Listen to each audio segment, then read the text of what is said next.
What's good, guys? I'm back again with another video. You read the description down below. This is all about dental hygiene tips, tricks, whatever you need to help you feel more comfortable in a dental hygiene setting. I have a lot of videos coming for you guys because I have a lot going on, and it's a good thing. It's a blessing, and I'm so glad you guys are here to follow me on this journey. So come on. So someone asked, do you have to major in something specific like bio or micro, whatever type of scientific major in order to get into dental hygiene? The answer is no. For those who have followed me along the way, you guys know that I do have a bachelor's in anthropology from the University of Alabama. I did not major in anything remotely related to dental. So the answer is no. I had my bachelor's and then I decided to go back for my associate's in dental hygiene. So you do not have to have anything related to dental hygiene. As it is, they're going to teach you what you need to know. Like, you're not going to just get a 1-up just because you have a bio degree or whatever. It's not going to help you guys, trust me. Tip number 2, should I get an iPad for taking notes in school? For me, I did not use an iPad. I was a note taker, but like, teachers talk so fast. Like, you can only write down so much until they're on to the next subject, next sentence. Like, so for me, it's best to only have an iPad if you want to highlight, make small notes here and there. Like, hey, go back and read this. Go back and, underline this. But to me, technically, it's not important. It's always great to have your book, of course. So I think the iPad is really handy. But I'm not sure how your school regulates books. Like, as for mine, Fortis in Birmingham, they had a bookstore. So we actually bought the books from them. Some people did buy their books online and just use their iPads and like read along with the teacher. But I mean, that's just how they wanted it. But you can, if you're more of a physical person, you like to touch and feel, smell of a book, then go right ahead. But it's not going to hinder you if you have the iPad or if you have the book. It is what it is. I would be sure to ask your teachers before you buy anything, because you never know what they want you to use or do with the books. So just be mindful of that before you make a big purchase, because you're going to be making a lot of big purchases in dental hygiene school, and you might as well just make sure you're being cognizant of that. Oh my God. This is one that I personally can tell you about. I've been through this. Finding your bored patient. Do not wait the last minute to find you a bored patient, because you won't get one. I'm telling you this now. Y'all saw the videos previous to this. When I struggled the day before my credits exam in Georgia, my patient could not come because he had a family emergency. Do you know the heart attack that I had? I wanted to cry. I wanted to just go away. I wanted to give up. Like, I did not want to even think about what was to come because I could not find a bored patient. Lo and behold, thanks be to God, I had a patient because I had some people that actually cared about me and wanted to, keep me lifted and encouraged. They actually really helped me. So don't wait. Line up as many people as you can. When it gets closer to the board, say 3 months out, maximum. 3 months out maximum, you want to already have your board patient lined up. Explain to them fully what is going on, why they're doing this, why you are doing this, so they can understand. Don't leave out any information, because that's against your ethics. First of all, the rule of autonomy. You got to know everything, positive and negative. So tell your board patient everything. This is for my credits. This is a license that I can get so I can actually add the registered part to DH. This is going to be a test. You can't have your cell phone.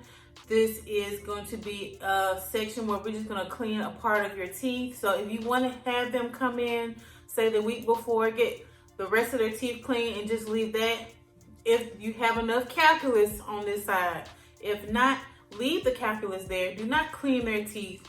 Wait. Just wait for them to get their teeth cleaned by you in credits. And if you have time, if you are completely 100% sure that you got all the calculus off during your credits, then clean the rest of their teeth. You're going to have 2.5 hours of time. You can clean teeth within 2.5 hours.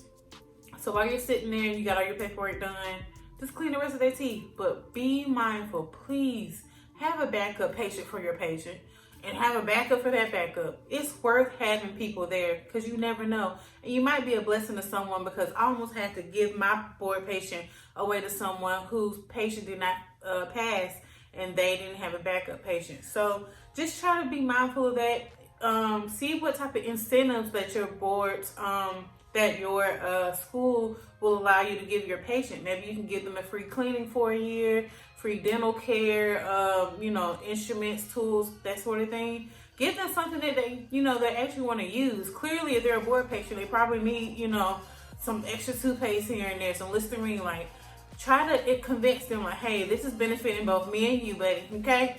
So just try to come up with a way that you can entice them to come. Give them a free dinner, free ride. I gave my patient a free ride, and a free hotel stay, of course. So just be mindful of that. Come up with ways, trying to save your money, because you never know what'll happen. Tip number 4, this is kind of going back to the credits and CETA. The difference between credits and CETA, for me, from my understanding, is that credits and CETA have different states that they are regulated in. So say for instance, this is like real stuff. Alabama takes both credits and CETA. Georgia only takes credits. So I tested with credits because I've always wanted to go to Georgia. Y'all know this. I've told y'all in the last video, like, I've always wanted to go to Georgia and live there. So I decided to test with credits. There are other states that use credits. I can't remember. Look them up. Sometimes they do change. So be mindful of that when you're trying to get your license. Where do I want to live? And do I want to take both credits and CETA? I mean, it's up to you. It's not bad having both license or whatever. But who wants to do all of that? And that's a lot of money too. So credits, they want you to use a live patient. I had my live board patient with me and I passed. Others with CETA, they have to use a typing on. I think that's due to the fact that, correct me if I'm wrong, if y'all know, that it was COVID and they didn't want people in people's mouths. Don't know. Also, CETA has to have an additional test called the Prometric. It's very similar, from what I've been told, to the boards. So a lot of people did feel more comfortable taking the boards after the written boards after they've taken the Prometric. I think the Prometric consists of 100 questions, and you get the results right then and there after you pass, I believe. But yeah, those are really the big differences between credits and CETA. Like I said, there are different states. Some states have both, some states don't have both. So it's just important for you guys to do your research when you finally get that chance to say, hey, where do I want to live when I'm done? Make sure you do your research and you know the rules and regulations behind that. Where can I work? You have to have both. Say, for instance, you're CETA and you want to work in Georgia as a travel hygienist. You can't because you don't have that certain certification. So just be mindful of that. Don't mess yourself up in the future, guys. It's already been a long journey. Okay, I know. So don't make it hard on yourself. Do your due diligence before you actually apply to these different things. Oh, this is a very common question I've been getting lately. Should I shadow at a office before joining a dental hygiene program?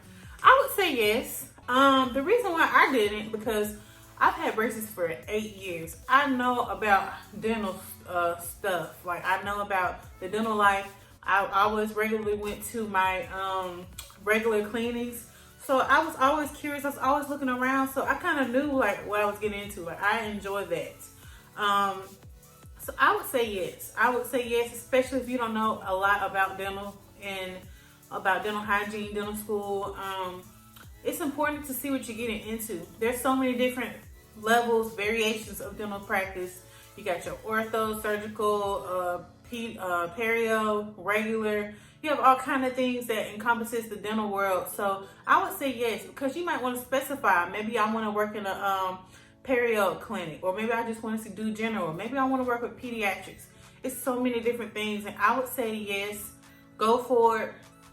Ask as many questions as you can. Just let them know, hey, I'm interested in going to dental hygiene school. I would love if you will let me shadow one of your dental hygienists or assistants just so I can see how it's ran day to day. Get you a couple of days in. Don't just make it one day, because it's never the same. It's not going to be the same, and you just want to make sure that you are learning as much as you can. Number 6. So I've seen this quite a lot, and especially when I first started working. Not working. When I first started going to dental hygiene school, there was a couple of my classmates, actually I think 3, that have already been dental assistants before applying. They were working certified dental assistants. They kind of knew the ins and outs of that world. So when I first started, I thought, like, man, I should have been a dental assistant before I came. They're gonna know so much before me. And that's not true, guys. They knew stuff, but you gotta think, they're learning on a different capacity than a dental hygienist. They're up here with dentists because they are dental assistants. They're helping the dentist. They're passing instruments. They're setting up ops. Okay, that's what they're doing for the most part. Suctioning maybe. But you're not doing what a hygienist does. A hygienist and a dentist and a dental assistant are on 2 different levels. Like, they're not the same. And you'll realize that once you start actually going to school and learning the ins and outs of dental hygiene. For the most part, you're not going to have a leg up being a dental assistant and going to dental hygiene. It's just not the same. If you disagree, I don't know what to tell you, but it's not the same. It's just different.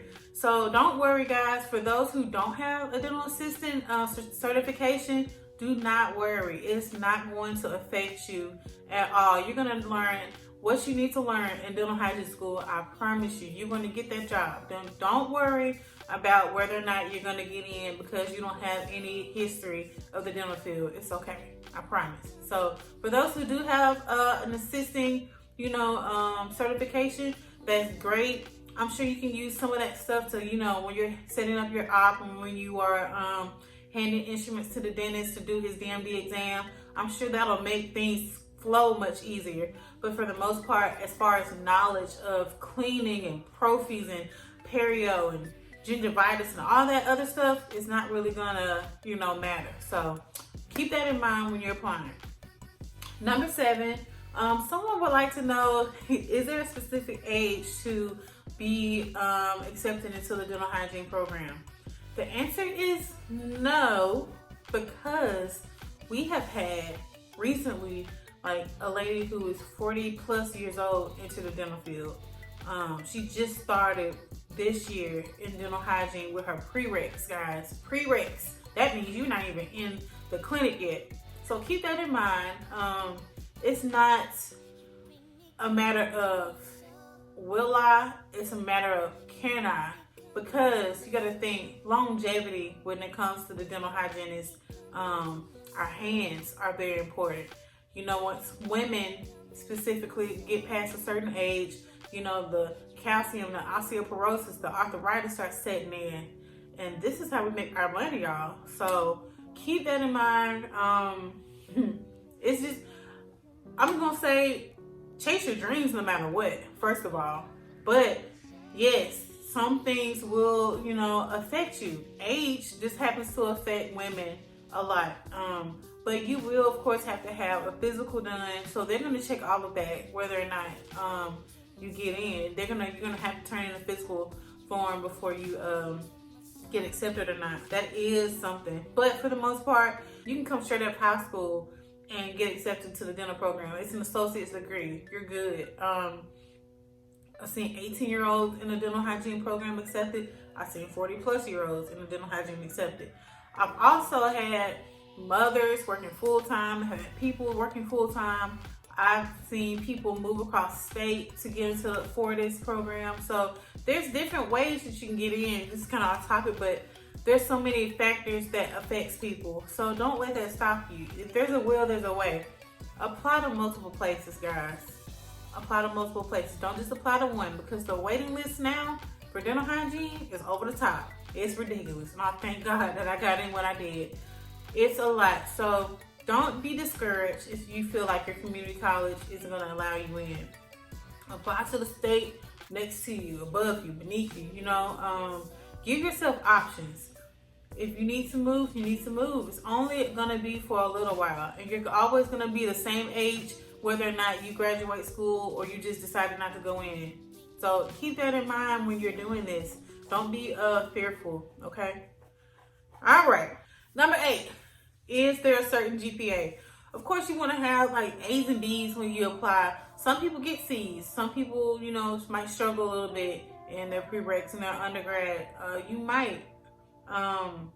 There's a way to bring it up. You might want to take additional classes, like something that has nothing to do with dental hygiene with your prereqs, just so you can raise your GPA and be able to get in. You might need to take a intro to lit, I don't know, world history. You might have to take something at your local community college because it's easier, and boost your GPA before applying. That might be something you need to do. But for the most part, yes, you want a GPA of what, 3.0, 3.5, somewhere in there, 4.0, whatever. As long as it's a good GPA. You might need a little boost if it's, you know, on the lower end. You definitely want to probably wait, maybe if you're in the 2s. And when you do your interview, be yourself, please. Just be yourself. That's tip number 9. Just be yourself, because you don't want to fake it and then you come in and you're a whole different person. They're not looking at you sideways. Yeah, be yourself when you're doing your interview. And lastly, this kind of ties in with the interview. I took the HESI, but I think Fortis or in other colleges are doing Wonderlic now. So it might be different. The HESI and the Wonderlic are just entrance exams to see where you at. It's like a standardized test. So as long as you get like a little study guide, a little study book, and you go over like standardized testing, you should be good. And that was number 10. Yeah, I hope you guys enjoyed these tips and tricks. Let me know what else you want to know, guys. Y'all ask me a lot, and I can only compile so much in a day. But let me know what I can help you guys with. Remember, you can always DM me on Instagram. Make sure you're following me. Ask questions down below. And yeah, I'll be here and I'll be posting more videos. So I'll see you guys later.